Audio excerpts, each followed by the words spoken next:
What's up, everybody? It's your boy Scotty here, and I am bringing you a video on Valorant settings.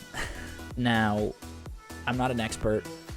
I've played Valorant for maybe 3 days now, and I've already found that there are a lot of different things that I need to be doing to make my gameplay a little bit better, to have the advantage on the opponent. And in this video, I'm going to show you how to tweak your settings to make sure that you're getting the most out of your settings. That way, it's a lot easier to kill people, especially if you're starting, especially if you're brand new. We're into 2021 now, and I know the game's been out for a little bit, maybe a little less than a year, but at the same time, there are new players every day. So I want this video to help you and show you what you need to do to make yourself as good as you can be for now. To make yourself to ever had a dreams that you give yourself the advantage even when you just started. So I hope you like the video. If you do, leave a like, subscribe if you like. If this helps you, definitely let me know.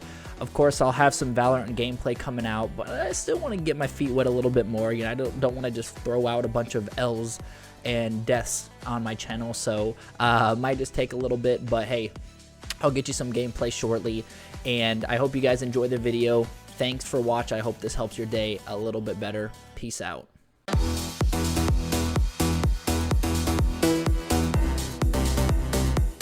Alright guys, so the first thing we want to cover is the general section. What I have, what I recommend as a new player myself. This is what I've gotten the best benefit from. Of course, if you're new to mouse and keyboard, you'll probably want to change the sensitivity down and stuff, but we'll get to that when it comes up. One of the big things I do want to share with you here is the enemy highlight color. Now, a lot of pro players, I did some research, a lot of them have it yellow. I have it yellow personally, and it helps me a lot. Basically, that's just going to show the border around, of course, the enemy. It's going to help that enemy stand out and make them a lot easier to see. So it's really personal preference here, but I would definitely change it to yellow. Don't really know the difference between these two, but I have the yellow diarrhea. What? Check that one, and I feel like that'll give you the best benefit to make sure that you're seeing these enemies. Sensitivity aim, I started mine with 1.089.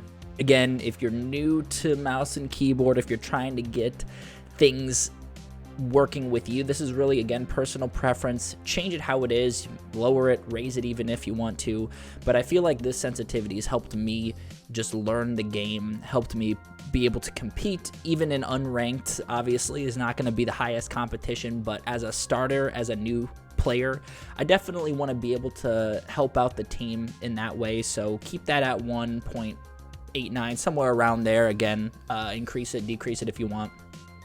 The scope sensitivity multiplier, we're going to keep that at 1 just to make it simple. We're not going to mess around with that. Invert mouse, again, this one here is really your personal preference, on, off. I play off, but if you guys are used to doing invert mouse, then of course you would turn that switch on. Now, the map, you definitely want to keep it on rotate. It makes it a lot easier to maneuver and see where you're at on the map. Fixed, it's kind of confusing where everything is, at least as a new player, again, as a beginner. So definitely do rotate on that one. Now, a lot of pro players, they keep this section off, the show corpses. It'll show a hologram of that dead player.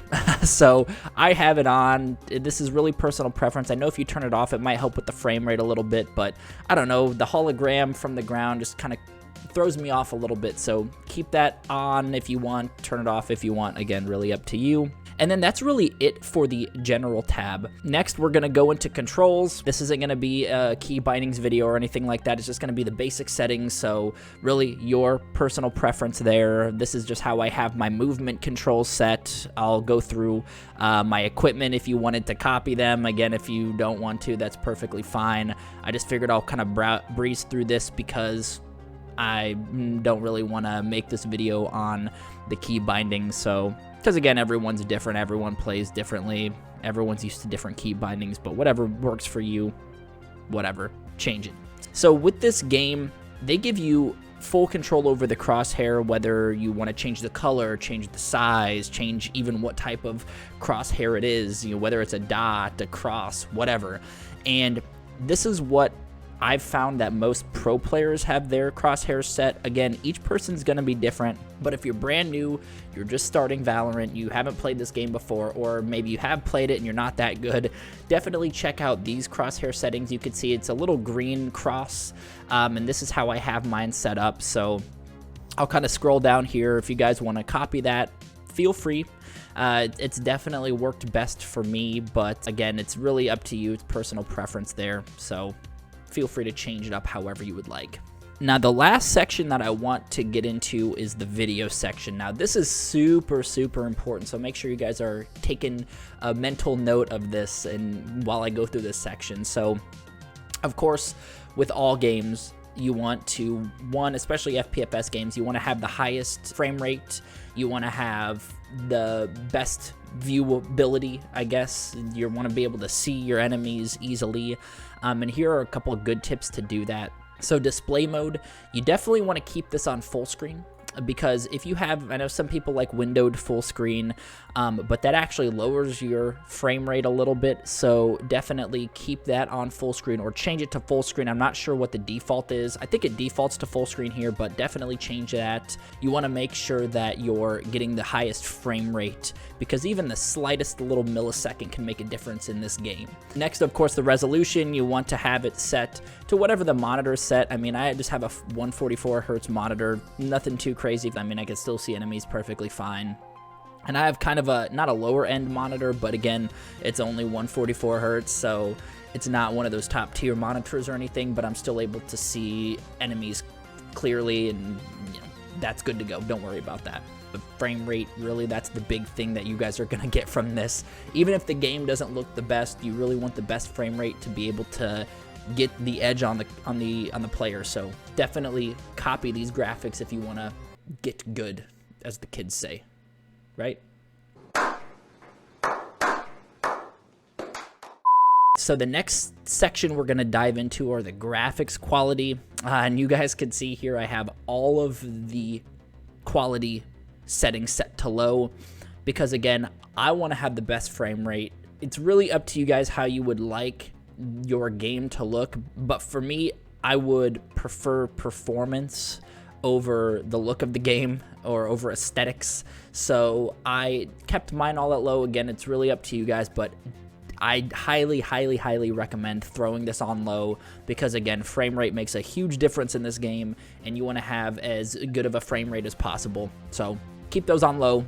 Vignette, I don't know what that even means. I think it's some like French term for something. Turn that sucker off. VSync, you don't need that on, turn that off. Anti-aliasing, I have it on none. That's going to be the best way to go. Have that on none. Why do they gotta hit me with some of these crazy words, right? I don't know. Anisotropic. 2,000 years later. Anisotropic filtering. Keep that at one time, because it's going to help, again, with your frame rate. Improved clarity, you'll probably want to turn it on, because as it is improved clarity, that's going to be the best thing you'll want to do, so turn that on. Sharpening, bloom, distortion, cast shadows, turn that shit all off. You don't want that. The last tab in the video section are the stats. This is really if you want to see how your computer's performing, how things are working on your end. I have it hid because I don't really care. I just care about the frame rate. I just care about being able to play the damn game. I don't care about the exact CPU render time or the latency. I don't care about that. Again, if you guys are measuring that stuff, if you do want to see it, of course you could turn those on to see how that's going as your plan, but again, I have it hid. Up to you, personal preference. Lastly is the audio. Really the audio is pretty self-explanatory. I believe I have everything just set on default. There really isn't too much in the audio that you need to worry about. Audio is actually pretty good in this game anyway, so you don't really need to do anything with that, and you should be good to go. For those that have stuck around in this video, first I want to thank you again for watching, but I also wanted to share one little secret sneak tip. I wanted to sneak it in there towards the end of the video. And what this is, if you do have an NVIDIA graphics card, it's actually going to change up the look of the game to make things pop out, make things stand out a little bit more. Some of you guys that play FPFS games, you probably already seen this or have already done this, but follow me, let me show you. We're gonna go into just your desktop, we're gonna right click on it and we're gonna click on NVIDIA control panel. If you guys don't have an NVIDIA graphics card, there are other ways to do this, so definitely check that out, look it up. I'm not exactly sure, but there are different ways to do it. So what you wanna do is you wanna first go into the adjust desktop color settings, and the digital vibrance is what we're looking for. So the digital vibrance is going to be at the very bottom of the screen. You're going to want to crank that sucker up to 100 because this is going to make colors stand out. It's going to make your game pop. It's going to make you able to see all of the things that are going on in Valorant. You're going to be able to see enemies. You're going to be able to just have a much better experience playing this game. And really the big things that I wanted to make sure that you guys take away from this video, if you do take away anything: one, frame rate, huge. You definitely need as highest as a frame rate as possible. And two, the color makes a huge difference in this game as well. And turn up the digital vibrance, crank that sucker up to 100, and you're going to see a lot of these enemies a lot easier, a lot better, and trust me, it's going to help your gameplay all around, especially if you're brand new to Valorant. I really appreciate you guys sticking around, checking out the video.